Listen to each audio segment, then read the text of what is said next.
AP deputy CM Pawan పై తెలంగాణ రక్షణ సమితి అధ్యక్షురాలు కవిత ఆగ్రహం వ్యక్తం చేశారు. మేధావులు, కళాకారులపై పవన్ మాట్లాడిన తీరు బాగోలేదన్నారు. గద్దర్కు కారు కొనిచ్చానని చెప్పి అవమానిస్తారా అని కవిత ప్రశ్నించారు. కారు కొనిచ్చినా అన్నాడు. అంటే మీరు మా కళాకారులను ఎందుకు అవమానపరుస్తారు? ఒక పక్కనేమో ప్రొఫెసర్ నాగేశ్వర్ మాట్లాడితే ఆయన మీదకి వస్తారు, మేధావుల మీదకి. ఇంకో పక్క కళాకారులు. అసలు మీరు కూడా కళాకారుడే కదా, మీరు సినిమా యాక్టరే కదా.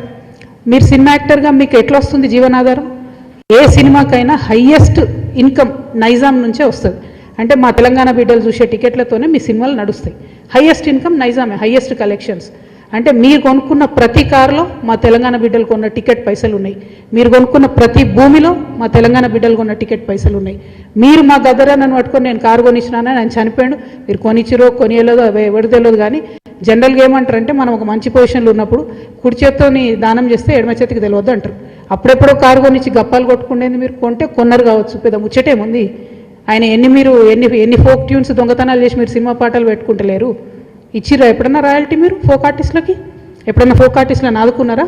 చిన్న నిర్మాతలను ఆదుకున్నారా? పక్క రాష్ట్రాల్లో ఎట్లా చేస్తారు? తమిళనాడులో అక్కడిక్కడ వాళ్ళందరూ. నేను ఎందుకు ఈ మాట చెప్తా ఉన్నా అంటే మీరు ఒకటంటే మేము 100 అనాల్సి వస్తుంది.